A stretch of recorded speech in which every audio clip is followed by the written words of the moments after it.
वरिष्ठ कांग्रेस नेता कमलनाथ जल्द बीजेपी का दामन थाम सकते हैं, लेकिन बीजेपी हमेशा से कमलनाथ पर हमला बोलती नजर आई है, खासकर कि 1984 के सिख नरसंहार में कमलनाथ की भूमिका को लेकर। अब सवाल उठता है कि उन दंगों से कमलनाथ का नाम क्यों जुड़ता है? उन दंगों में कमलनाथ ने ऐसा क्या किया था? आइए हम आपको बताते हैं। पूर्व प्रधानमंत्री इंदिरा गांधी की हत्या के बाद भड़के सिख दंगों को भले ही आज 39 साल बीत गए हैं, लेकिन देश में हुए उस कत्लेआम को लोग अपने जहन से अभी भी नहीं निकाल पाए हैं।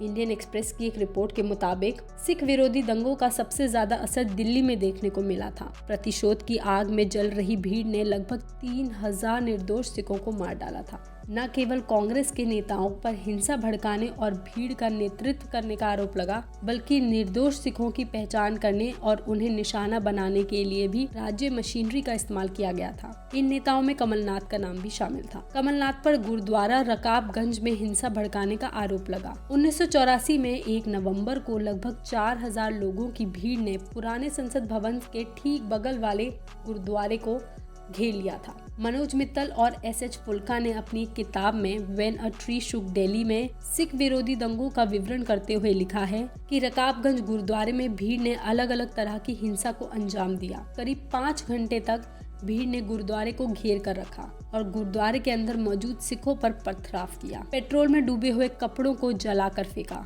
सबसे खराब तो ये हुआ कि भीड़ ने मौके पर ही 2 सिखों की हत्या कर दी। उग्र भीड़ ने गुरुद्वारे के गेट पर एक पिता और एक पुत्र को जिंदा जला दिया। वहीं पुलिस ने कथित तौर पर कार्रवाई करने से इनकार कर दिया था। उस समय उभरते हुए कांग्रेस नेता कमलनाथ मौके पर मौजूद थे। मित्तल और फुल्का ने लिखा है कि हिंसा स्थल पर कमलनाथ की मौजूदगी की पुष्टि 2 वरिष्ठ पुलिस अधिकारियों और एक स्वतंत्र स्रोत द इंडियन एक्सप्रेस के रिपोर्टर संजय सूरी ने की थी। 2015 में इंडियन एक्सप्रेस को दिए एक इंटरव्यू में सूरी ने बताया था कि जब मैं रकाबगंज गुरुद्वारा गया तो बाहर भीड़ थी और वो बढ़ती जा रही थी। 2 सिखों को पहले से ही जिंदा जला दिया गया था। मैंने सड़क पर भीड़ को गुरुद्वारे की ओर बढ़ते हुए देखा। इस भीड़ के बगल में कमलनाथ थे। भीड़ आगे बढ़ रही थी। तभी कमलनाथ ने हाथ उठाया और वो रुक गए। आप इसे 2 तरह से देख सकते हैं। पहला तो ये कि उन्होंने भीड़ को रोका, लेकिन मेरा सवाल ये है कि उनके और भीड़ के बीच ऐसा क्या रिश्ता था कि उन्होंने केवल हाथ उठाया और वो रुक गए। घटना स्थल पर उनकी मौजूदगी की पुष्टि के बावजूद कमलनाथ के खिलाफ कोई एफआईआर दर्ज नहीं की गई। जांच में उनकी भूमिका को नजरअंदाज कर दिया गया। न्यायमूर्ति रंगनाथ मिश्रा